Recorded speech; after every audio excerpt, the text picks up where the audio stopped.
Ladies and gentlemen, parents, guardians, and those who have ever wondered why their extended family suddenly seems to have an opinion on everything from bedtime to breakfast cereal, welcome.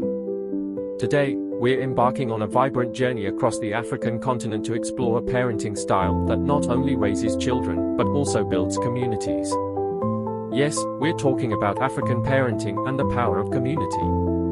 Now, if you imagine African parenting, you might think of a bustling household filled with laughter, storytelling, and perhaps the occasional spirited debate over who gets the last piece of jollof rice. But there's so much more to it, so much wisdom and communal strength that we can all learn from. So, grab your proverbial safari hats as we delve into the heartwarming and often hilarious world of African parenting. 1. The extended family, more than just relatives. In many African cultures, the concept of the family extends far beyond the nuclear unit. Think of it as a sprawling tree with branches reaching out to grandparents, aunts, uncles, cousins, and even family friends who are considered in-laws without the formal ties. Imagine this: your child needs help with their homework. Instead of just mom and dad stepping in, suddenly Auntie Nkechi, Uncle Kofi, and Cousin Amina are all pitching in. It's like a collaborative project where everyone brings their expertise. One might be a math whiz, another a grammar guru, and someone else just good at explaining things in a way that makes sense. Humorous moment: picture a family gathering where the children are arguing over a game. Instead of parents stepping in to mediate, suddenly grandma enters with her booming voice declaring, "In my day, we didn't have games. We had storytelling competitions."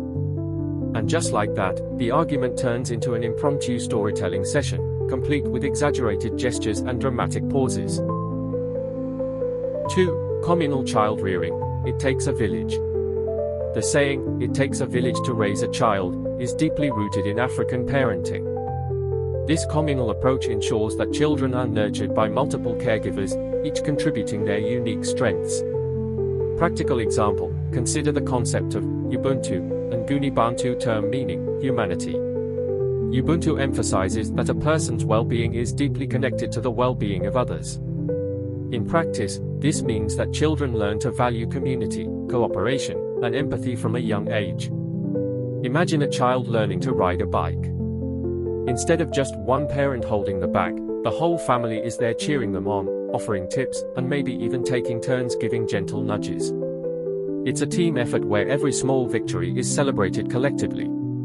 Humorous moment: or think about the first day of school.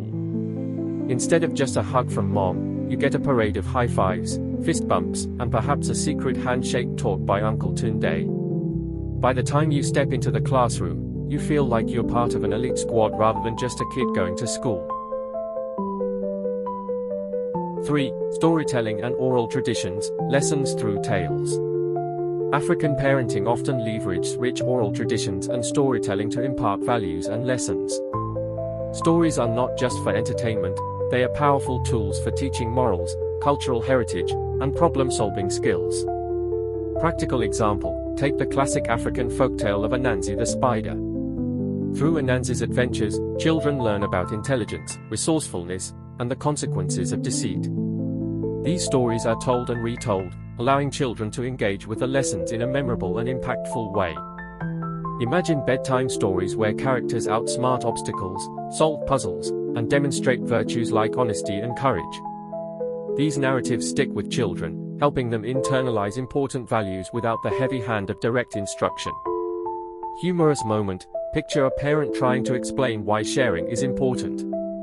Instead of just saying, "Share your toys," they might recount a hilarious story of how Anansi tried to hoard all the mangoes and ended up with a messy, sticky situation. The kids laugh, relate, and voila, they understand why sharing is beneficial. 4. Respect for elders, building a foundation of reverence. Respecting elders is a cornerstone of African parenting. Children are taught from a young age to honor and seek guidance from those older than them, fostering a sense of humility and appreciation for wisdom. Practical example: in many African households, greetings are formal and respectful. Children learn to greet elders with phrases like, "Good morning, auntie," or "Hello, uncle," and they are taught to listen attentively when elders speak.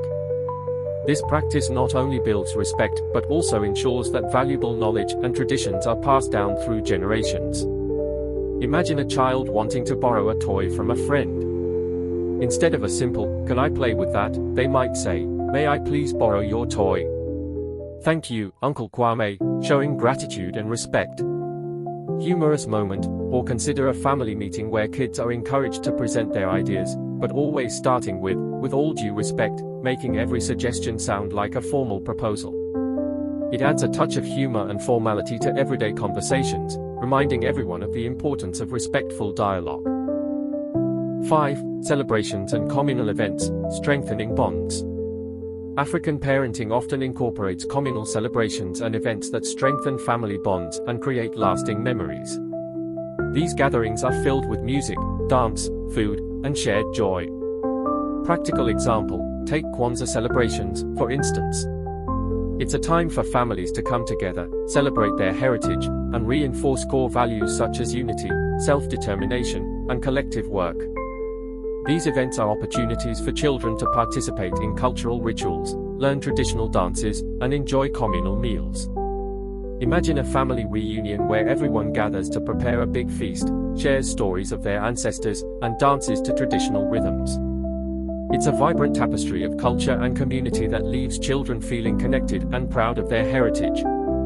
Humorous moment, or think about the chaos of a large family gathering where everyone is dancing, children are running around, and someone inevitably spills a drink. Instead of frustration, it turns into a moment of laughter and teamwork to clean up, reinforcing the idea that the family sticks together no matter what. 6. Practical tips, bringing African communal parenting into your own home. You don't have to be African to incorporate the power of community into your parenting style. Here are some actionable insights inspired by African parenting practices. Expand your support network.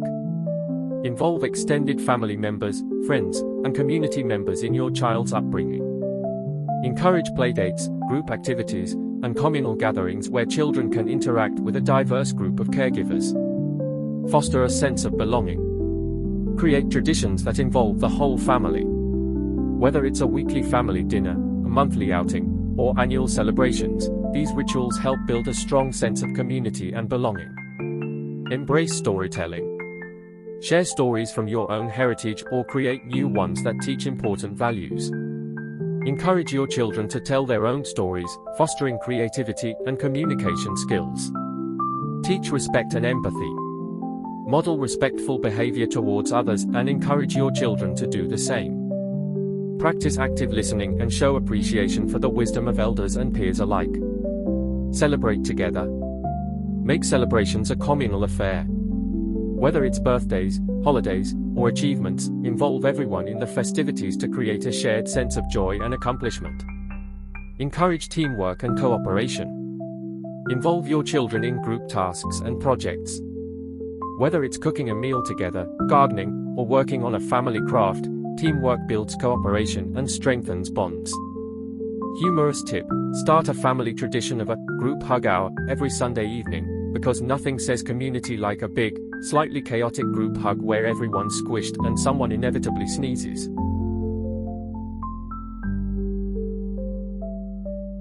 Conclusion, the strength of community in parenting. African parenting teaches us that raising children is not just the responsibility of parents, but the entire community. It emphasizes the importance of collective effort, shared wisdom, and mutual support. In a world that often feels fragmented and isolated, these timeless principles offer a refreshing reminder of the power of unity and community.